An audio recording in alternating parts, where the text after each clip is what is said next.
good evening, and welcome to Gibson's Bookstore Remote. I am Elizabeth, the events coordinator at Gibson's, and I am very pleased to welcome two young adult authors to a bit of a rom-com party tonight. We're very pleased to welcome Meredith Tate, who has a brand new book out this week. It is Shipped.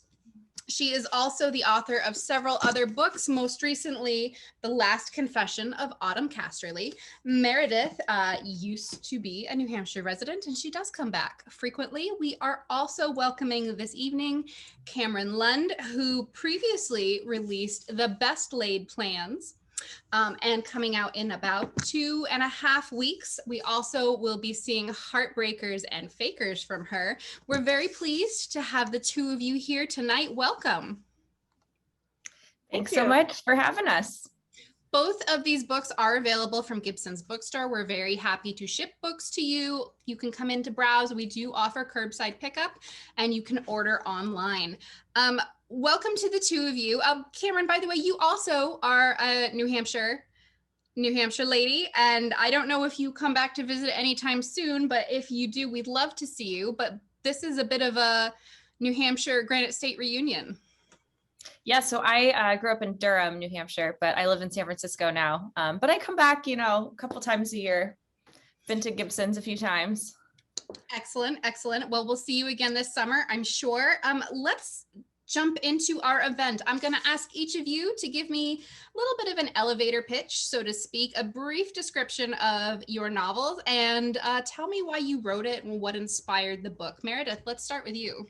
Sure. So Shipped is kind of what I call You've Got Mail at Comic-Con, and it's about Stella and Wesley, who hate each other. They are seniors in high school, and they are rivals for valedictorian, and they will stop at nothing to prank and sabotage each other. But then online, they don't realize that they're both secretly fans of the same canceled sci-fi show called Warship 7, and they meet anonymously in a forum for Warship 7 without realizing that who they're actually talking to, that they're talking to their arch nemesis behind the screen. So it was kind of a fun, You've Got Mail, hidden identity story. That's basically Shipped, is kind of what will happen when they figure out who they've been talking to at the big Comic-Con. Do you have an arch nemesis? Not currently. Like to keep it that way.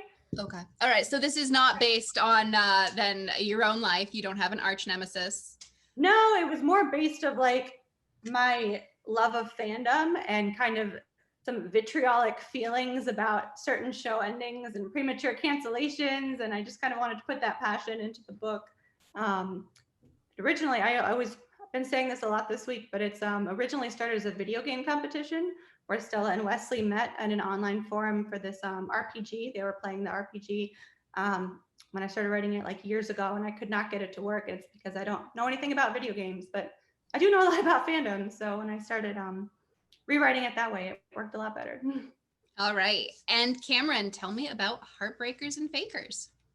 Yeah, so Heartbreakers and Fakers is about this like popular kind of mean girl named Penny, and she wakes up on the lawn the morning after a party, and she realizes that she's made a terrible mistake, and she has kissed her best friend's boyfriend Kai, who he also happens to be her like childhood enemy. And so the two of them kind of handle it very immaturely, and they're like, well, we did a really bad thing, but maybe if we pretend that we're super in love with each other, people will think like, oh, they couldn't help themselves, like they did it for love.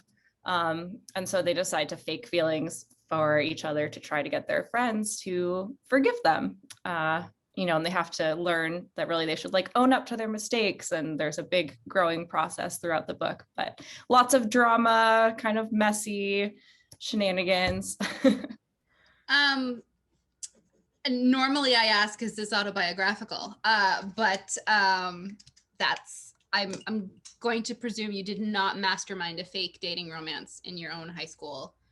I did not, but I will say, part of what I wanted to write with this book was like, I did some stupid things in high school, and I like made some stupid mistakes, and like wasn't always the nicest to every person. And I think that I'm still a good person. I was just immature at the time. And so I wanted to write a book that like showed that you can make a mistake and it doesn't like define you for the rest of your life. You can like learn from it and grow and become a better person, especially for teen girls, because I feel like there's a lot of teen girls that are, you know, going through it and are maybe acting in dramatic ways or insecure or, you know, so that was kind of what I wanted to do with this book. Excellent, excellent. To our audience members, we will be taking questions later on in the event. So if you want to throw those into the chat sidebar or the Q&A box, please do start to do so now. We might pull from those during the event as well. I'll jump into my first real question here. Romance as a genre has seen a big boom in readership and in respect given to it over recent years, especially this past year, which has been an awful lot of doom and gloom. What do you think romance readers love about romance? I think a big thing about romance that makes it so fun to read is that it's a lot about the characters and like building up the tension, building their relationship, and you know that it's going to have a happy ending, right? Because that's a big part of romance. So again, when the world is like dark and there's a lot of bad stuff going on, you know that you're not going to leave a romance novel feeling despair, feeling sad, feeling upset, probably. So it's a good genre to read in these types of situations. Yeah, and I think just I don't want to say like easy reading, because sometimes it, you know, they can be really like intricate, in-depth books, but what I mean is it's like well-known tropes that you can kind of like sink into and you're like, this is familiar to me, it's comforting.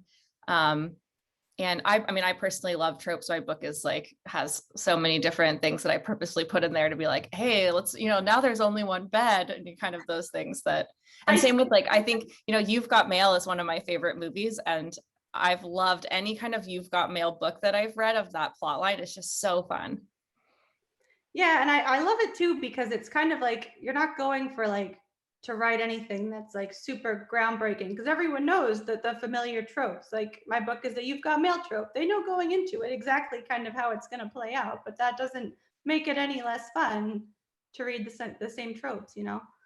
Yeah, it's kind of like when you know where you kind of know where it's going in the plot and you're waiting for that moment. Like reading your book, I was just waiting. I was like, I know at some point one of them is going to discover. And I was wondering, like, are they both going to discover at the same time, or is one going to discover first the identity? And you're like waiting for those moments to happen. I absolutely agree. I've seen a huge uptick in our customers at the store reading romance. You know the end destination, but you don't know how they're going to get there. And they remind me a little bit of Hallmark movies. And it's like they're comforting. Someone just said in the chat that the tropes are comforting. They're familiar. And Meredith, you're absolutely right. You leave the book feeling no despair. It's a welcome relief and reprieve from, I mean, this past year has been not great. So it's really nice to read something that ends on a happy note, that you know is going to end on a happy note. It's deeply comforting. All right. Speaking of tropes, what are two-part questions? What are your favorite tropes to read and to write? Those are two different ways to enjoy tropes. So my all-time favorite trope, which is, you know, the first book that I wrote, The Best Laid Plans, is the best friends to lovers trope. And I think I was thinking, I think it's like a lot of the formative books that I read when I was a kid or movies that I saw had this trope. And so I kind of, you know, that was like my first experience in reading any sort of romance. But I just love that it's like, there's the shared history and like the angst and the longing. And so, but for this one, I wanted to try an enemies to lovers, because you have so much fun, like bickering and banter. But I realized in writing this, it's funny that it's like, it kind of starts out as enemies to lovers, and then halfway through they become friends, and then it becomes a friends to lovers. But yeah, and then fake dating, anything that's just like, I love a high concept idea. So something where they're, you know, it's not just like slowly two people falling in love. There has to be a lot of tension and a lot of like mishaps and fun stuff like that. I don't know. What about you, Meredith? Definitely enemies to lovers, both sides, both reading and writing. Basically, the fastest way to get me to buy a romance book is if there's enemies to lovers written in the plot. I just love the banter. I love the tension. I love like the snark. And I just love kind of that buildup of like, how are they going to go from hating each other to something else? And I just find that so fun. And I'm with Cameron. I love the friends to lovers too. I just always thought that was such a sweet trope, and just kind of fun to watch that play out.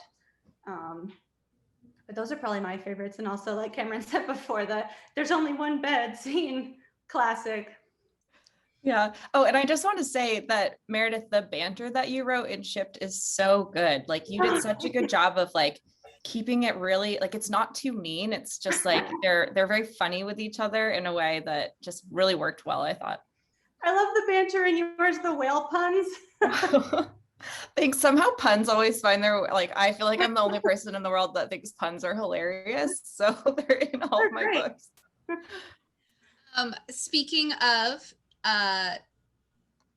there's only one bed trope that shows up a lot in fan fiction. And Meredith, your book is about fandom. Were you a fan fiction writer? I was a fan fiction reader. I never really got into writing it, but I absolutely, especially if I was angry with the way something played out in the canon, I went right to AO3 and I was like, someone needs to fix this for me because this is unacceptable. So what were some of your favorite aspects of the fandom experience in general? Do you attend or in normal years, do you attend conventions? I do. I love conventions. I'm so excited for cons to come back. I just think they're so fun. You know, it's just such a great atmosphere. Everyone is just really passionate about different fandoms, and it's cool to see, you know, so many different cosplayers from so many different like universes. It's just a really fun atmosphere. I love it. Cameron, were you a con goer? No, so I've never really gotten into fan fiction or cons or anything, but I do think that a con would be really fun. Like at some point in my life, I'd like to go to Comic-Con. And the idea of like cosplay and all of that sounds, I mean, so I grew up doing theater and like wearing costumes and all of that. And so I do think that'd be really fun at some point. Okay. Let's see here. So how about we compare these new books of yours to some of your previous books? Cameron, your previous book was a romance. What was the difference in your experience this time versus last time? This book was really interesting to write because it was my with your first book, you have all the time in the world to write. And so that idea was like something that I kind of thought of when I was like 16. And then I wrote like a screenplay version of it at one point, and then eventually sat down to write the book. And, so it was like ruminating on the idea for a really long time. Whereas for this book, it was like, no, you have a year to do it. And the year that you have to do it is during a pandemic. So go.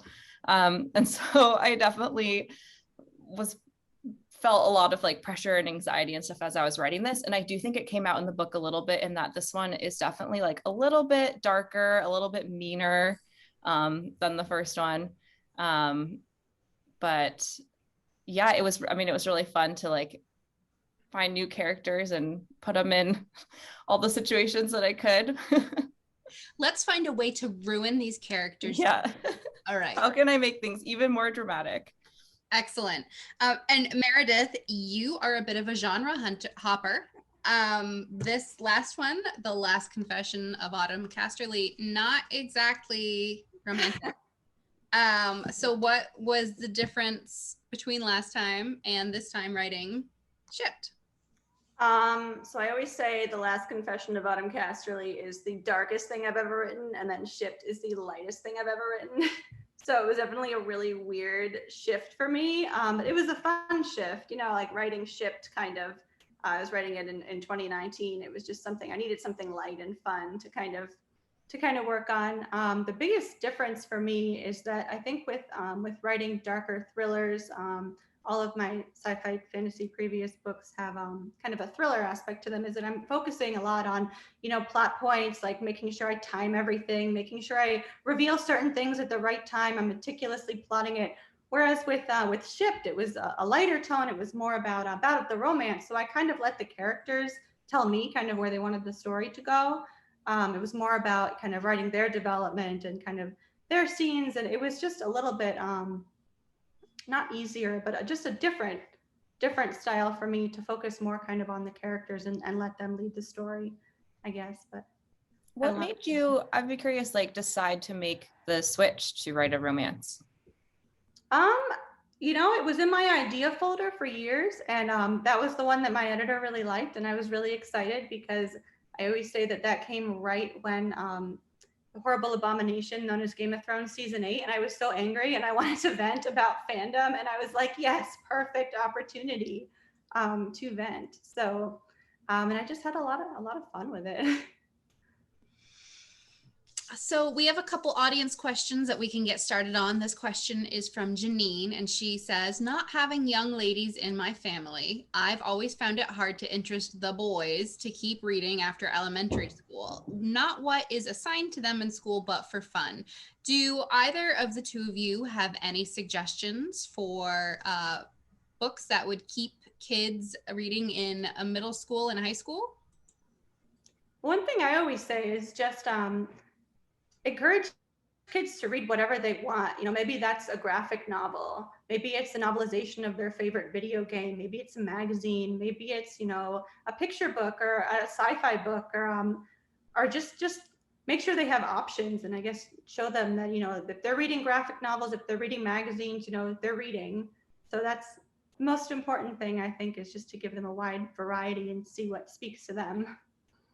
Yeah, that's a really good advice. I just remember like, and I've loved to read my entire life, but I still remember hating whatever we got assigned for summer reading for school. It was always like, I remember, actually shade to Ethan Frome, but that just reading that book and just being like, this is torture. And there's so many wonderful books that are exciting for kids to read. And I don't, that's a whole other discussion of forcing the classics. Their benefits, but just letting kids read what they want to read and don't look down on them for if it's something that's like considered less of a, genre fiction is wonderful. Excellent. Yeah, I feel like turning something into an obligation makes it a chore instead of a joy. So school reading is a common, I never actually read that. Mm-hmm. Jennifer wants to know, what are each of you working on next? I mean, Cameron, yours isn't even out yet, but I'm just laughing. I was laughing because I'm like in a period right now where I'm trying to figure out what I'm working on next. So I have like a couple different ideas for another, like I want to do like one more YA rom-com, but I have like a few different opening chapters that I'm trying to decide on. Meredith, do you have anything more concrete? I'm kind of bouncing between a number of things right now. I'm really loving this one kind of dark, creepy mystery with birds. I never know how to describe it other than I call it the bird book. And I found a fact online, which is that crows remember faces and hold a grudge. And I kind of ran with it. So. Oh, that's cool. Crows are very smart. So a crow with a grudge does not sound ideal for anybody's day. That sounds like it could be very creepy. That's a genre jump again. And Shireen says, any plans for either author to jump genres? Always. I'm always open to new genres. Yeah, I've been a huge fan of fantasy my whole life also, and also sort of like fairy tale-esque things, which I do think that fairy tales and romance rom-com can go nicely together. I mean, one of my like all-time favorite books growing up was Ella Enchanted, which I think combines those really well. And so I definitely see myself going in that direction at some point. And I also would maybe make the jump to like writing an adult rom-com too, or horror. I really like horror kind of stuff. Really, I'm open to anything, I would say, except for like hard sci-fi is just not the way my brain works. So I just couldn't handle that. I think I have an idea folder on my computer with like 20 different ideas, and they're probably 20 different genres. And I don't know what's wrong with me, but. No, that's great. I mean, I thought range. Are any of them plans to be an adult book? I think almost all of your books have been young adult so far, have they not?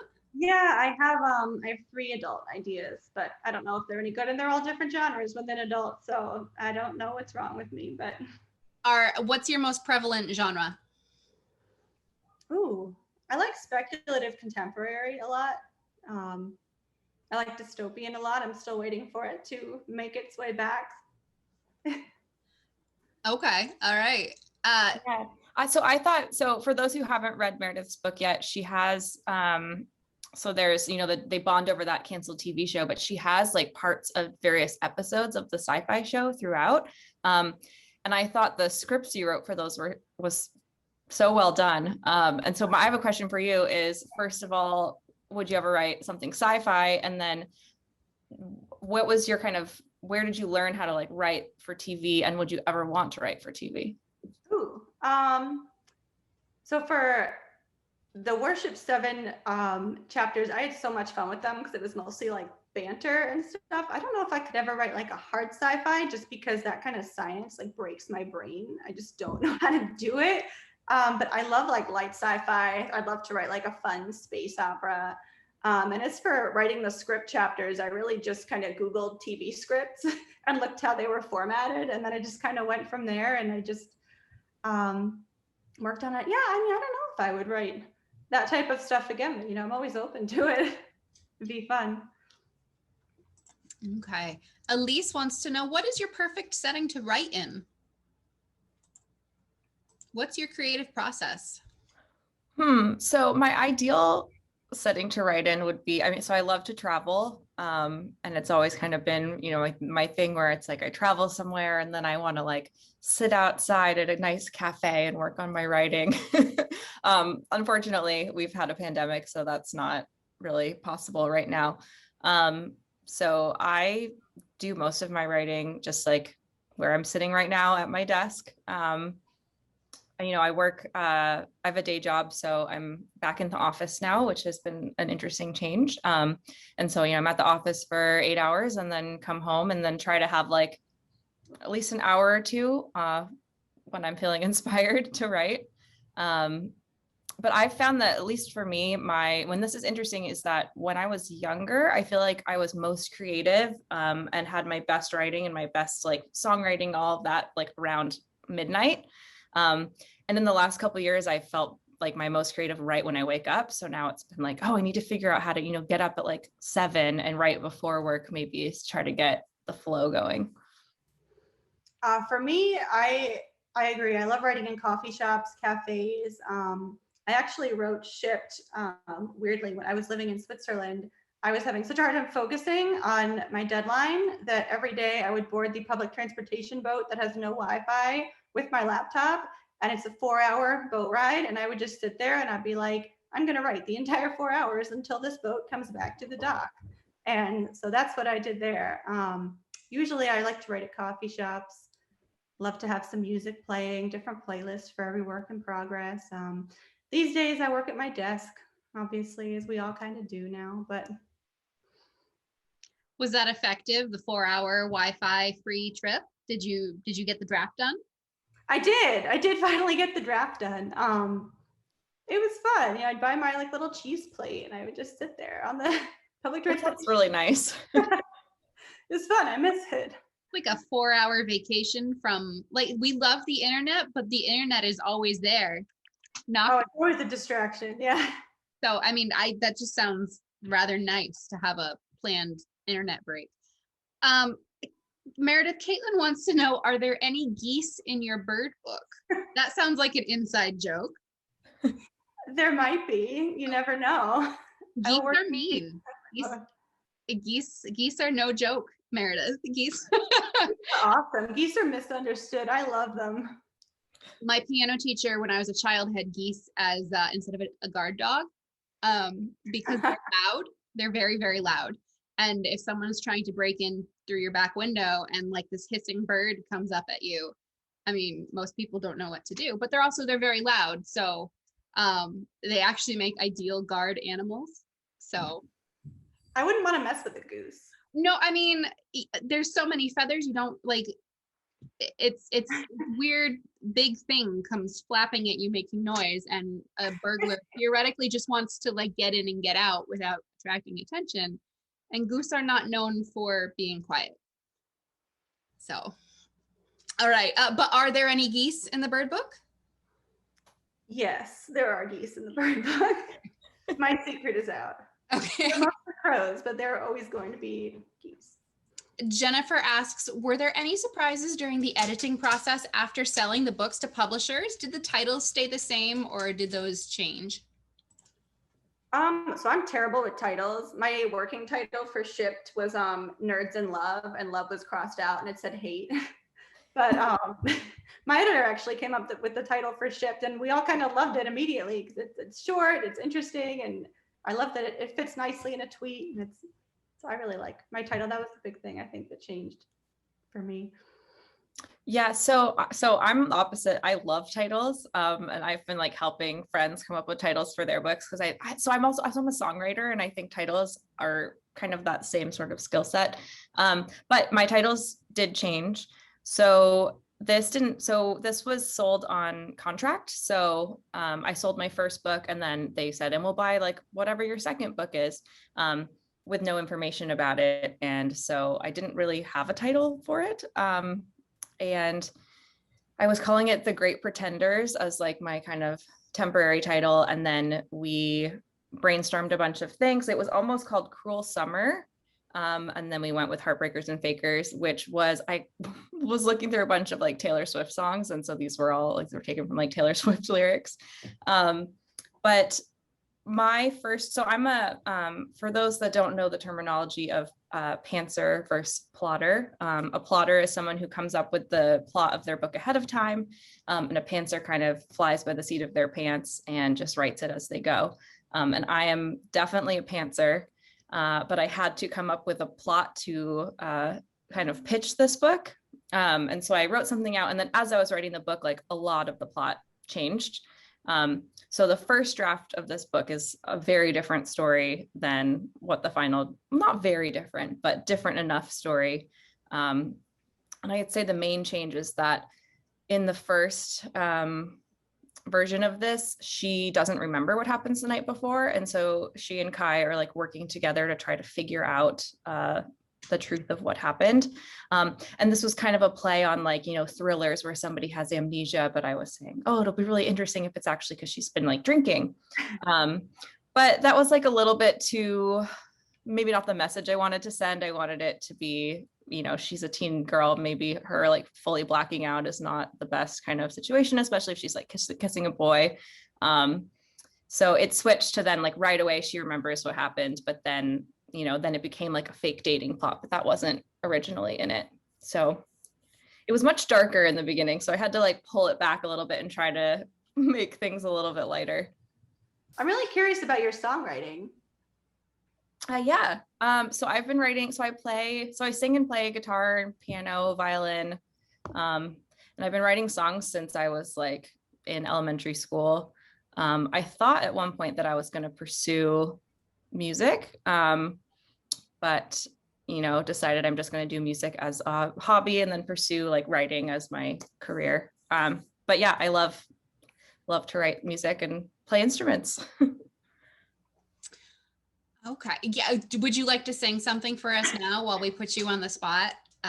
No, but so if you go to my website, CameronLund.com, there is a tab for music there, and there are some recordings of some of the songs that I've written. So you guys can listen there. Excellent. That's an excellent answer. And I'm pretty impressed with that because I would have just panicked. Let's see. Shireen says there's a current focus in the world and in the industry on inclusivity. Was there any editorial pressure around that? Did you guys have sensitivity readers? So in my first book, a lot of my main characters were white, and for my second book, you know, wanted to reflect the world around me and include some more diversity. The main love interest in my book is Japanese American, and so I, you know, wanted to make sure I was doing a good job at representing him. So yeah, so I had we had someone at Penguin read through it, and then I also had some friends read through it just to like double check. And then so he's Japanese American, but he grew up in Hawaii, and luckily my editor just happens to be from Hawaii, so she was like, oh, here, I can just put all of this, like I know everything that you need to know for that. So that was very helpful. Yeah, so I actually had sensitivity readers for The Last Confession of Autumn Casterly. For Shipped, it's dual point of view, and so both Stella and Wesley are white, white cishet like me. So I did not get sensitivity readers for that, just because I think as a white cishet person, I didn't really want to write a first person point of view of someone that did not share my identity, just because I don't feel like that's my job to take that spot. There's lots of people who share those identities that can do a much better job than me. But I think I'm always striving to be more inclusive in my writing, and to always improve at that. So excellent. One of my last questions here for each of you before we jump into a lightning round of fast, fun questions. Have your characters taught you anything? That's hard. Interesting. Yeah. I mean, so I would say Penny is like a version of me, but like she's kind of all of the worst parts of me.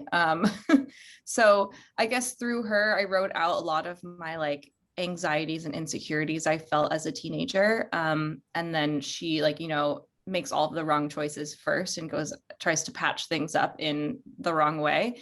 But eventually she learns and grows, and, it's a coming of age story. She becomes like more true to herself. And so I'd say through that, it definitely was like a window into my past. And I think she, that taught me that where I'm at now is like a good place to be, and that I've like made the appropriate journey, and that it, we should all learn to be true to ourselves. So I love that.